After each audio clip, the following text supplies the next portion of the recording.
Pepsid Complete knows that food is one of the best parts of game day. That is, until heartburn strikes. Thankfully, just one chewable tablet of Pepsid Complete provides dual-action heartburn relief with an antacid that starts working instantly and an acid reducer that lasts all day.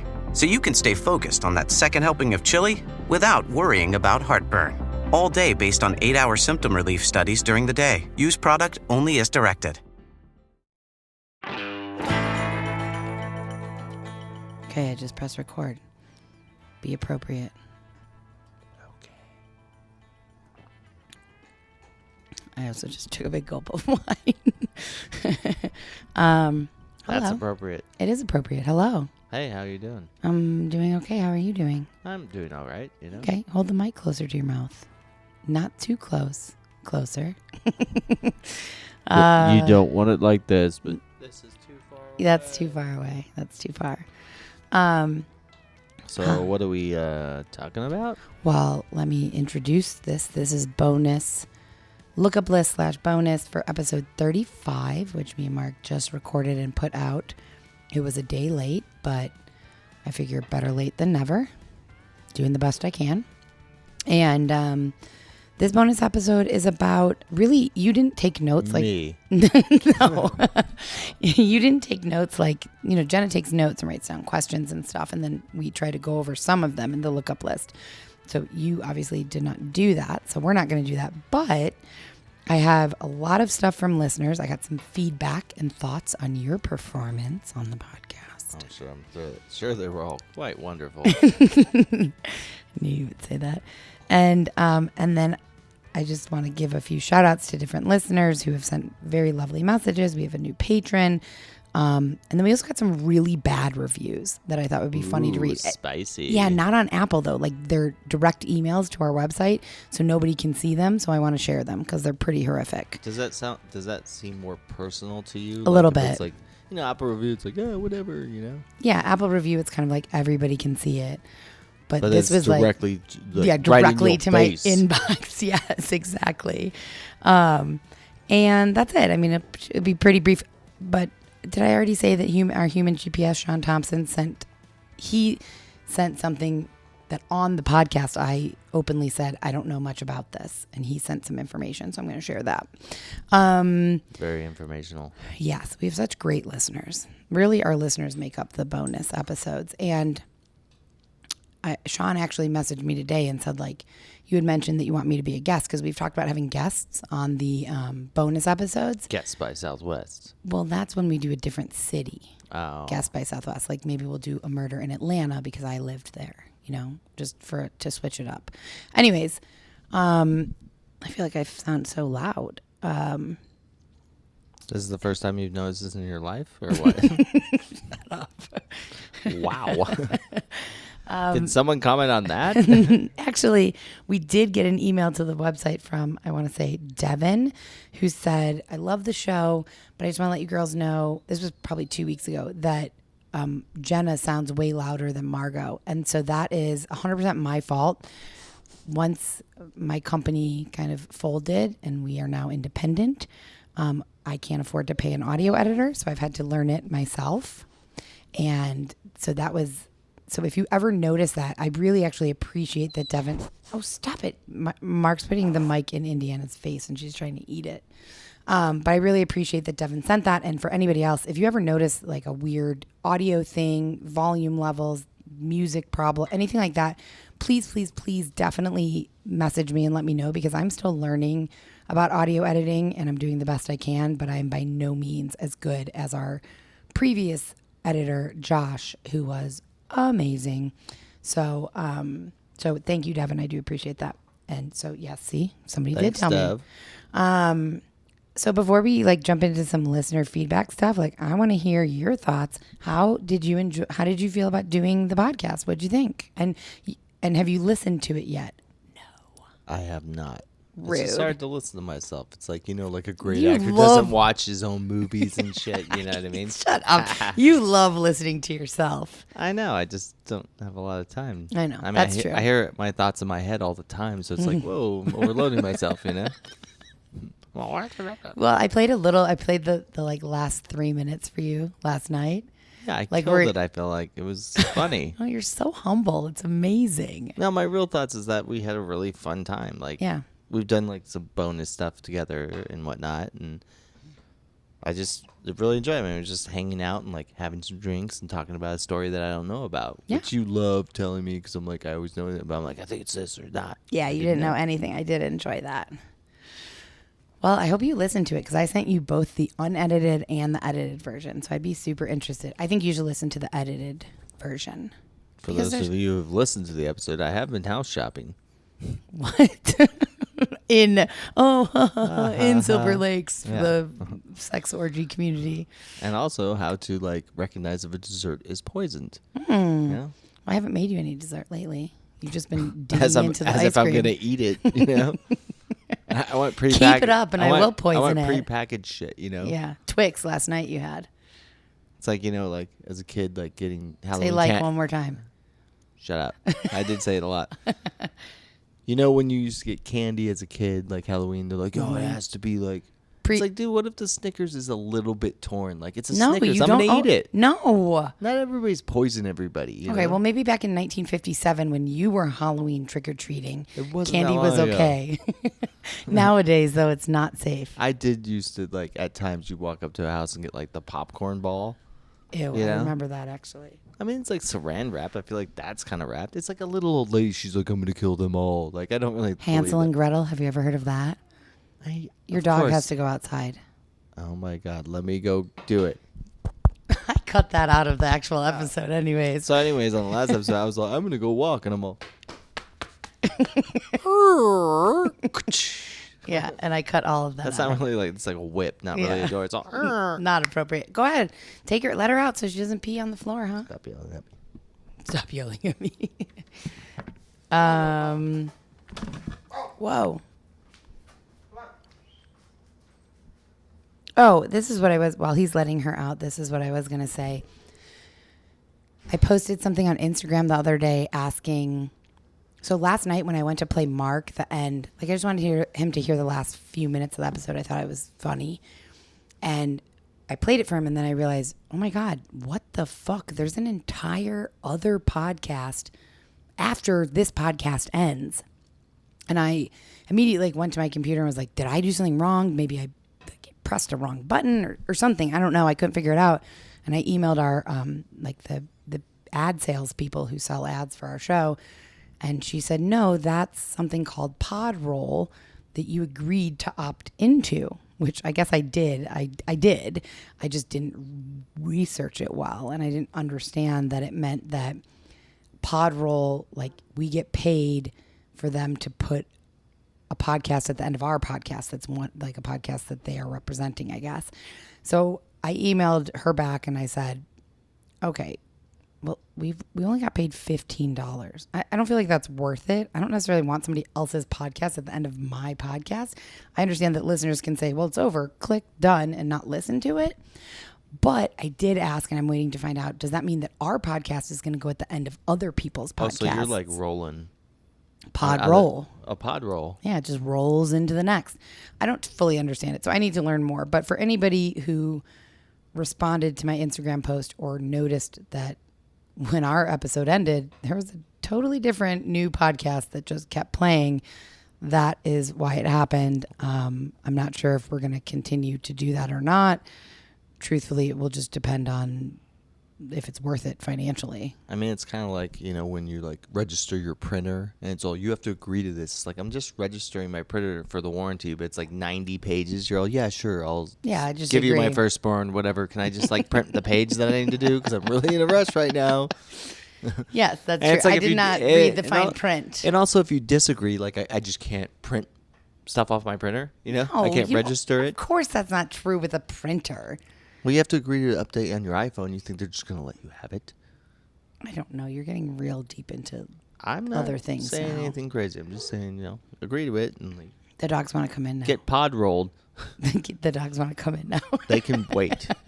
Okay. I have a list of things to talk about. So you told us that you had fun doing the podcast. I had fun doing it with you. Of course. And so I guess we may as well run right into, we've gotten some feedback from listeners. that I thought I would share with you. Ooh. About your episode specifically. Yeah, I don't really care about the other ones. It's important. Sure, it's you important don't. to talk about like what we did together, Yes. and it's important. And Yeah, of course. I know you're very awesome. self-centered. No, I'm kidding.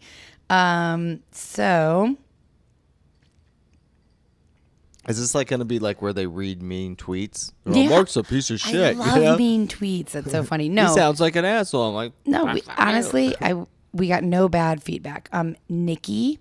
And I know I've said her name before, and she said that I said it correctly. So I hope I do again. Nikki Scioli? I hope that's right. Uh-oh. Bad comments coming. If that's how you say it, I love that last name. Scioli. I hope so. I know. Sounds like an Italian dessert. It sounds like Italian, and I like that. Anyway, she said, I loved it. He's freaking hilarious, and you two were adorable together, which was sweet comment. Way to go, Nikki. Right on par. Nailed it. I specifically asked because our human GPS, Sean Thompson, was sharing some other information with me. And so I asked him, he's very honest, which I love. And I asked him what he thought about the episode with you. And he said, dun, dun, dun. I thought I took a screenshot of it. Was this like a long pause for like suspense? Or? Yeah, I'm sorry. I thought I took a screenshot of it, but let me see.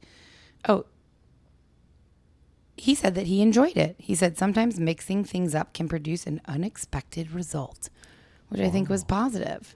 Well, it's a little vague, but great. I like vague, though. And he had some other comments that I'm going to share. AZ Girl on the Go. I can't remember if it's okay to share her real name or not, so I'm just going to share that. She said, Mark's commentary is hilarious. I love that Jenna tries to solve it and takes it very seriously, but Mark had me freaking cracking up. And she said she also knows a couple just like the couple that you described about the swinging thing. And she said she's never heard of a swinging couple incident ending well. I told you. Which I agree. Yeah, that's probably very true. Unless you're like on like a rope swing. I guess, but even then, the rope breaks. You've seen YouTube videos. Nikki's actually the one who I reposted her post where she was walking dogs. And yeah, she was listening. Yeah, and she was listening to the podcast and she was laughing out loud. And she said that she felt bad laughing so much at a murder podcast, but seriously, it was really funny. And that having you on once in a while would be a fun addition. And I thought this is so nice. She said, you two have a beautiful connection. So sweet. So sweet. And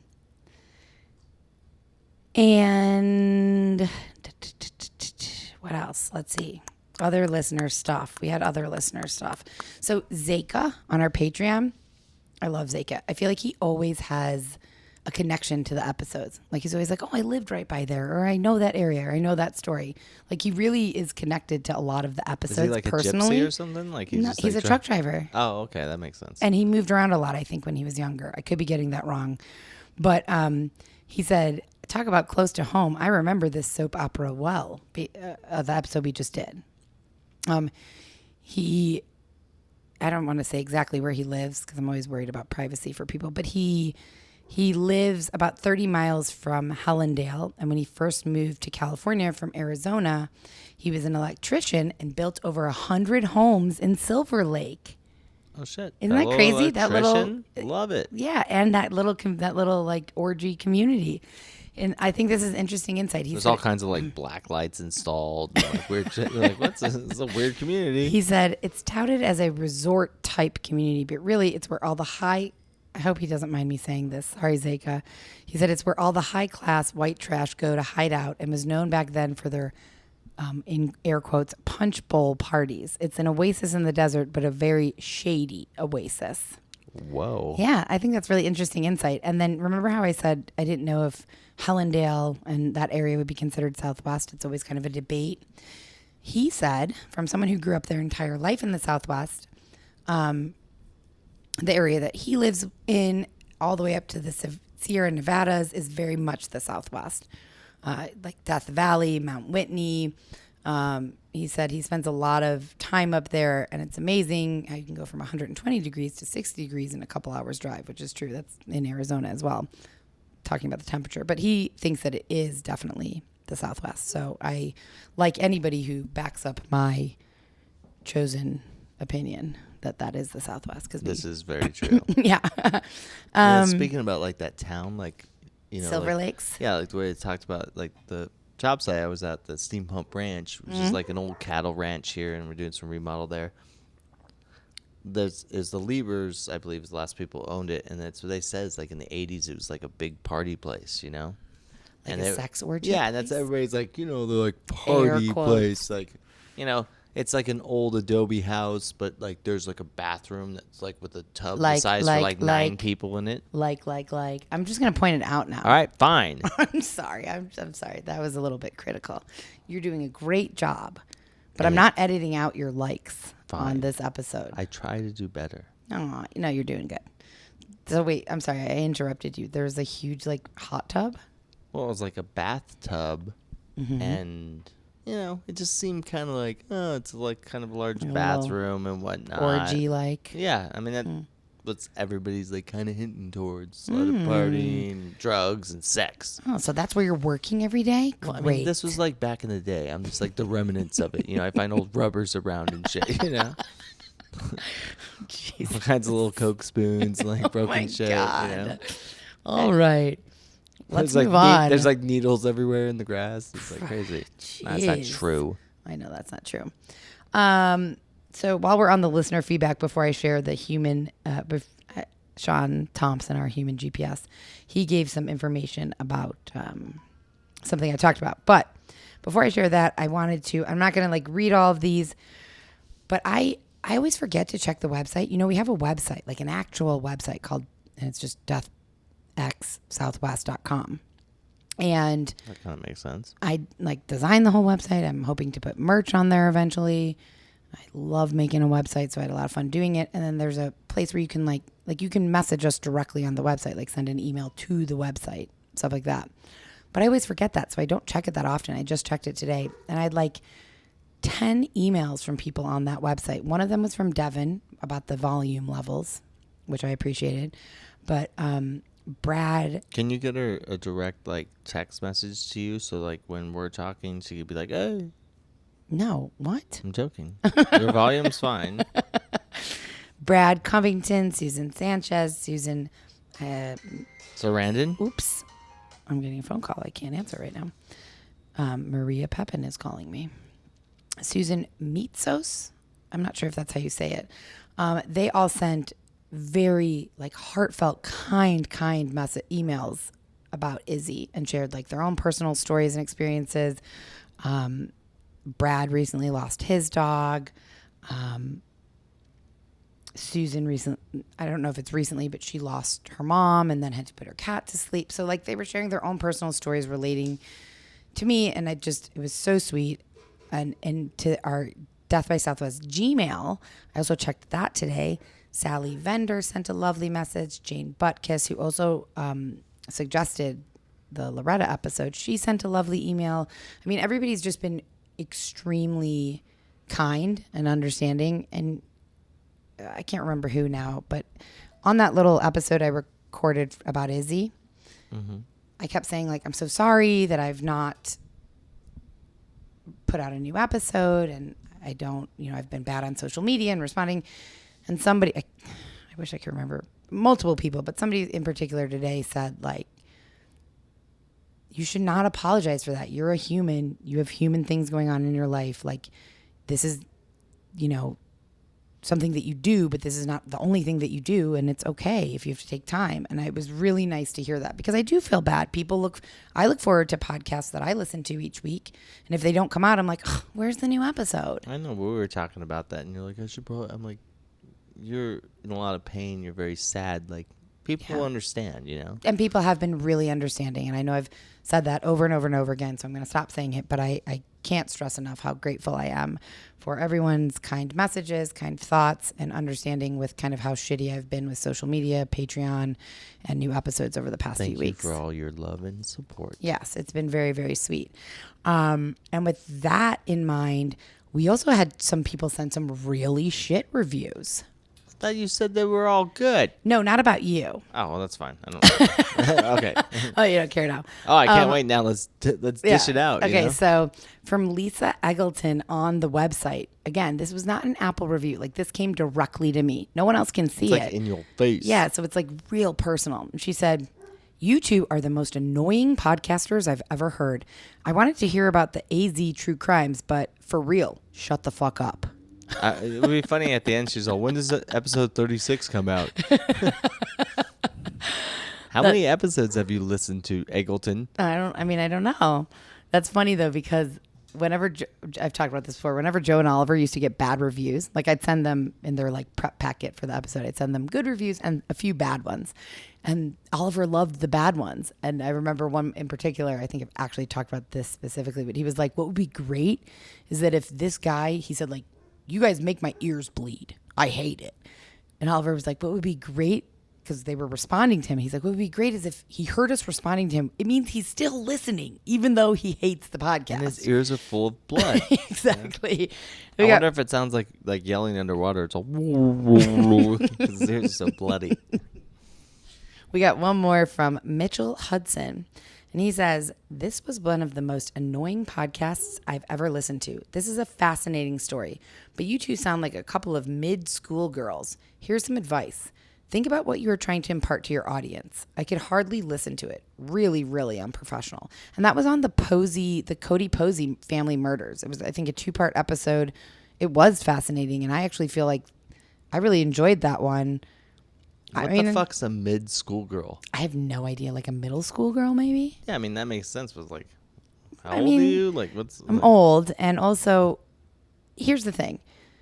Bad reviews are fine, because as Jenna... you sound like a couple primary school girls. You know? Okay, thank you. That's great. But like me and Jenna have said multiple times, this show is not for everyone. There are some people who want like hard-hitting journalism, true crime documentary style podcast. That is not this. David entered the house as he walked through the door. It's just a dramatic reading. But like, this isn't Dateline.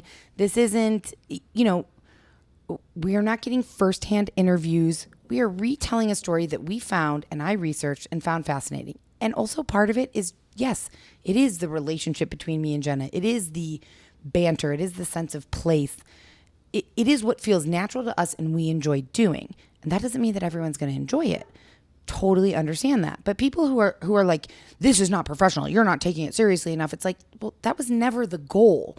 So if that's what you're looking for, this is not the podcast for you. Now, if somebody feedback, like where somebody says the volumes are off, or it was confusing how you told this one story, that's super helpful. And I love getting feedback like that. But just being like, you're fucking annoying. Okay, maybe to you I am. Great, turn it off and listen to somebody else, right? Oh, shit, there's like a million podcasts. There's like a billion. And I also like what you explained when you were first doing it. Like, it's like, all I think about is that you imagine you some like a murder or some story happens in your town and you're the first one to have it. You go see your buddy and you're like, hey, did you hear about this shit? Yeah. I'm like, well, what happened with that shit? You know what I mean? And you're like, dude, this guy killed like 6 people. It's like right down the street from me. Like, what the fuck? I don't even know about that. Yes. It's a conversational true crime. Remember, actually, the one I told you before me and Jen recorded it, because I remember I was at your house and I sat down and I was like, this, one of our listeners suggested, Jane, she suggested that story about Loretta Bowersock. And like how she took this tenant into her house when she was like in her 50s, 60s in Tempe. And then they were together for 18 years, but he ended up taking advantage of her. I mean, we've already put this episode out, so people already know it. But I was just telling it to you because I found it so fascinating. And that's exactly what this is. It's just a little bit in more detail than me just like off the cuff telling it to you. I actually do research these. But and also there's like different things. There's like, the interesting part about this too is there's so many like, it's like, wow, there's obviously a lot of murders in this country or around the world. Yeah, everywhere. But if they don't have like, if it's not sensational or like sensational or like crazy off the chain or hook or whatever you want to call it, Oh, like you're nuts. showing your age here. Yeah. It's people are like, you're not going to get a Dateline episode, or you're not going to get someone to get Sure. So we try and do some of those. But if you tried to like interview everybody, you would, you don't get as many stories. So well, of course. Well, it couldn't be. You hear the story, you get at least you get the knowledge of it. I didn't know it was happening over there. Well, of course, we couldn't do. Here's the difference. Neither did my real estate agent until now. Whoa. Well, come on, it's funny. But like if we were trying, and I have tried to reach out to people involved in a lot of these stories and get firsthand interviews, but that takes a lot of time for them to get back to you, to schedule it, to get it recorded. And so this couldn't be a weekly pod. We'd have to take like a few months off and really record a bunch in advance to keep it weekly. We do this weekly. Truthfully, we're not that far ahead. It's not like we have like 10 episodes done, unfortunately. I know you keep telling me I need to do that. Let's not get into it. Don't start. I didn't say anything. Okay, good. We have a new patron. We lost 2 patrons. Oh, no. I'm not going to say their names because that feels rude. But, I think because I really didn't post anything for 2 weeks. I had COVID, and then we had to put Izzy to sleep. And I didn't even open my phone for like days. And, if you're paying $5 a month to be part of somebody's Patreon, you want posts, you want pictures, you want audio, you want videos, you want content. And if it's not coming, I don't blame them. Like, that makes sense to me. But we also gained a new patron today, Paula, and she sent this lovely message. She said, "I'm so sorry about Izzy. Anyone who has loved a bulldog is a saint. This is why I became a patron. So please don't stop sharing your dog stories and thoughts." I thought that was so cute. So sweet. We're very happy to have you, Paula. Thank you. And oh, one more email. I'm interested. I want feedback from listeners on this. Okay. We got an email to the website from Kelly. I hope that's how you say your name. It's Kelly, Kelly, and then an E at the end. I know people get annoyed when we talk about pronouncing things, but I like to be respectful. People mispronounce my name my whole entire life. I was Margot. So I want to pronounce it right. Anyways, she has a podcast that is pretty new, but she said it's kind of similar format to ours and about true crimes. And she is, I'm not going to remember. I want to say Louisiana. I'm not sure. But she said she suggested a case. And I guess the case starts in Arizona and finishes in wherever she is. I think Louisiana, but I might be wrong about that. I don't have it in front of me. And she said, with the details with you. And she said, how would you feel about doing a crossover episode? She said, because it would work for our show and it would work for your show. And she's already researched it a bunch. And she said, we could do it together. So I kind of have to figure out how to wrap my brain. Like, how does that look? Like, do we just all record together? I think it's her and her friend or sister. I haven't listened to her podcast yet. This just happened today.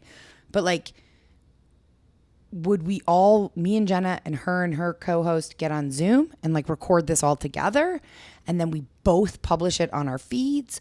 Or like, it's like a handoff. Would she come into our show?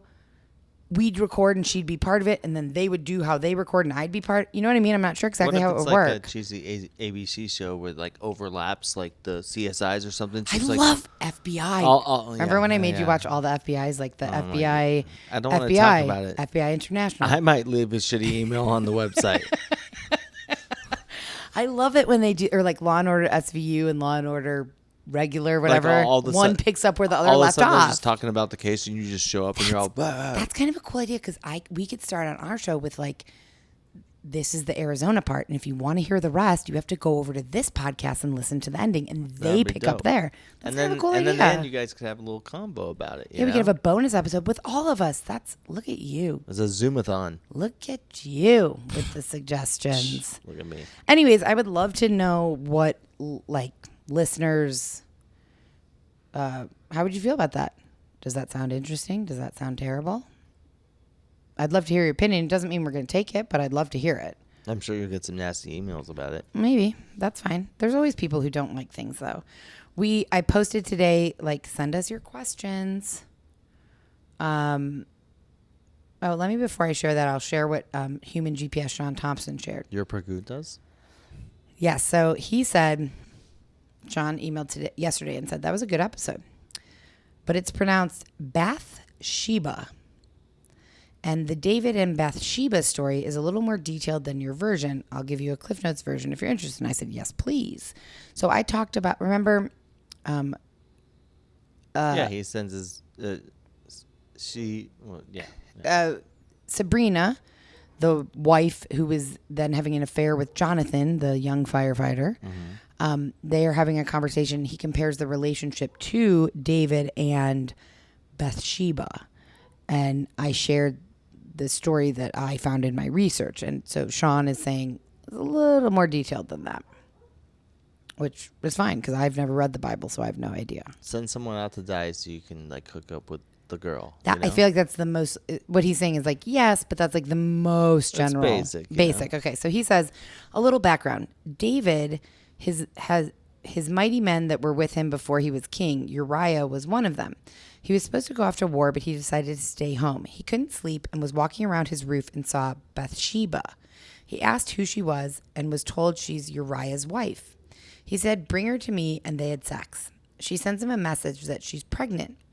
Trying to cover it up, he has Uriah brought back from the war and asks him for an update on the war. He then tells him to go see his wife before returning to war, expecting him to sleep with her. But he doesn't do that because he didn't believe he should be doing that while everyone else was at war. David has him stay another day, gets him drunk, and sends him to his home with the same result.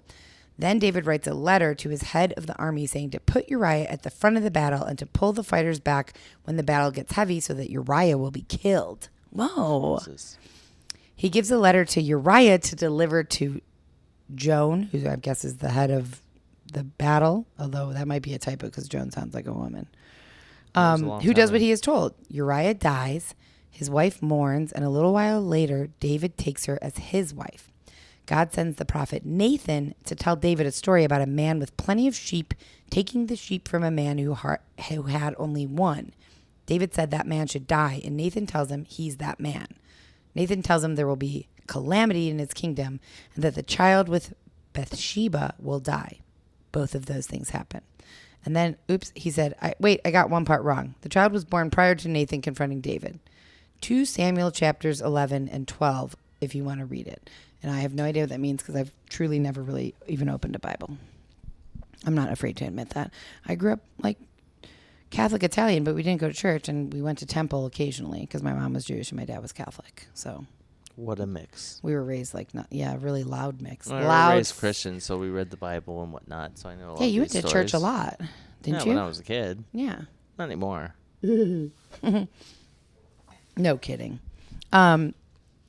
Anyways, that for anybody who is a fan of the Bible and knew that story, you may have not been satisfied with my description of it in the episode. So thank you to our human GPS, Sean Thompson, for sharing that more extensive version. And read the Bible.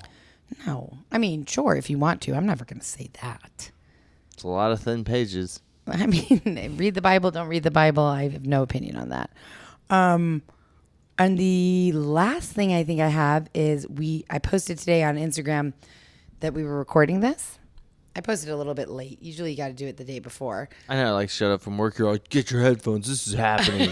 I'm like, whoa. So I posted a little bit late, but I said, like, ask us anything. We're going to record a bonus episode. We only got one question from Oli19 on Instagram. It has nothing to do with you. How awesome is Mark, really? Unbelievable. You would love it if that was the question, wouldn't you? I like how you like started it with, it's not about you. It's not about you. What was the question? Are you making a lot of money doing your podcast? And I think this is something that people who don't podcast. I mean, I'm laying on $100 bills right now, so maybe. Please. This is something that I'm going to be super honest about because I think that a lot of people who don't podcast don't know. They either assume that you're making a ton of money or no money or whatnot. So I will say that we started this December 12th, 2022, so about 8 months ago. And in total, from ad sales from December till now, the show has made in, December, January, February, March, April, May, June, July, August. So that's 9 months. It's made about $2,000 in 9 months from ad sales. And that's from the host read ads like the HelloFresh and the Lumi and stuff. Me and Jenna also said we're not going to read ads for anything that we don't actually like, because I'm just not going to do that.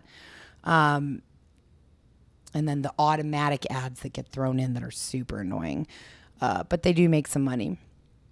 And then the Patreon. We have about, I think, 17, 18, 19 patrons right now. So that makes, and we have some patrons who are super generous who have donated more than $5 a month, or are, I don't know what to call it, paying more than $5 a month. $5 is the only amount you can pay.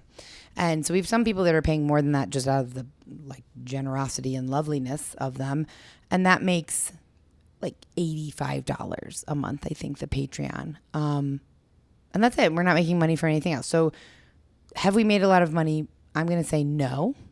It has made some money, which I know is more than a lot of podcasts out there do. But we need, in order to, I would love, I've said this before, I would love for this to be it. This would be my full-time job. This is all that we do. But we need a lot more listeners. And in order to get more listeners, you have to put me on. Yes. A little more guest episodes. I was going to say we need to put some money into marketing, and we just, I don't have a job right now, so we don't have the money to do that. But I love the listeners that we have, and I think that people who like the show tell their friends about it, and that's why I hate saying at the end of every episode, like, please leave us a review and tell your friends and rate it. But that stuff really does help. And yeah, I hope that one day we are making a lot of money, and I will tell you honestly when we are. I found out that My Favorite Murder, they make like $1 million a month. Holy crap, that's a lot of bread. Yeah. I mean, it's one of the biggest true crime podcasts ever. But even if you go on Patreon, some people, like on our Patreon, you can choose to either post how much you're making per month so that anyone can see it, or not. And I have it posted because why not? Like, who cares? Listen, if you can make $1 million a month, I'll start rocking people like crazy. Like, I'll create the stories. You know what I mean? I'm like wild and out of control. You're going to go out and murder people just so we have some new stories to talk about? No, I'm not that shitty. You know? But you can, so I've looked at other people's Patreons, and they have like, we have like, I don't know, 20-ish, let's say, patrons. I've looked at others who have 200, 300, 400, 500, and they're making 10 grand a month, 20 grand a month. And they have that posted, and you can see it. That blows, like, I cannot even understand that, making that kind of money from doing something that you love doing.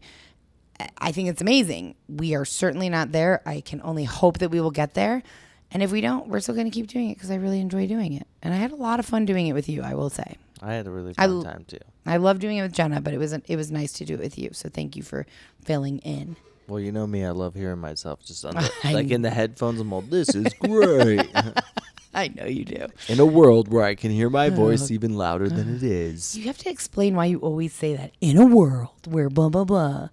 I know, because I like grew up with that, and I was always like, no. Well, what? What was it? It's because I worked on a podcast years ago. I know, but I've always said that. Like, I just did it more when you did Really? it. Yeah, with like Vladimir Putin or whatever was on it. What's his name I worked with Topher Grace from That 70s Show. What's the guy, the other guy from That 70s Show who's on that one episode where they're all doing it? Oh, Valmer Wildrama. That's the same as Putin. Is that what, did I say his name right? I hope I did. I don't know. But anyways, it was like all of them. There was the guy who actually does it in a world. Wilmer Valderrama. Sorry. And they're all like doing it. And like some of them could, but that one guy who actually, like, his voice is the one who does it. Yes, Scott like, Rummel. Yeah, he's like actually he's a voiceover artist. That's what he does. He does movie trailers. So this podcast, Minor Adventures with Topher Grace, that I worked on years ago, each episode he would have a different celebrity guest on, and they would do a different adventure. So a seance, writing a hip hop song, reading movie trailers, like things that you could do that would translate to audio. And one of them was reading movie trailers. And so he had on Wilmer Valderrama from That 70s Show. He played Fez. And then, because Topher Grace, is it raining? No, it's just the pitter patter of a bunch of little gnomes, you know? Okay. Oh my God, anyway, they're taking over. Let me just finish. We're almost done. And then Topher Grace played. Wouldn't that be a story? Who did he play? Topher Grace? He played the main guy on That 70s Show. I can't remember his name. And then we had his dad called him a dumbass all the time. Yeah, Red. I remember, but I can't remember his name. Anyways, we had no one remembers an actual guy who like did a lot of those movie trailers in the 80s, 90s, whatever. And so I wrote a couple movie trailers for fake movies, and then they all read them. And of course, Scott Rummel, whatever, who's the actual movie trailer voiceover artist, was amazing at it. And one of them was like, in a world. That's actually how it started. That's why I thought you always did that, because one of the trailers I wrote started with, in a world where blah, blah, blah, blah, blah. And now you always say that. So I just assume that's why. It's not. I just always like. You've killed all my. You've killed all my hopes and dreams now. I know, but you should like put that on there, like the little clip of it. I don't know if you can do that. Yeah, of course I can. But the bonus stuff is like where they're because it's funny. In a world where but that guy's voice is just talking, and you can tell he has like a good radio voice, great or like voice. Yeah, but it's just like in a second he's just like. In a place with new heroes. That was one of them. He's all, when a new kind of hero. Oh, sorry, I was loud. In a place with a new kind of hero. Yes. But I wrote those words. You know how cool it is to write something and then hear somebody with that kind of voice, like read it in a professional setting? I mean, I don't think that many people listen to the show. And I will put the link for that show in the show notes for this.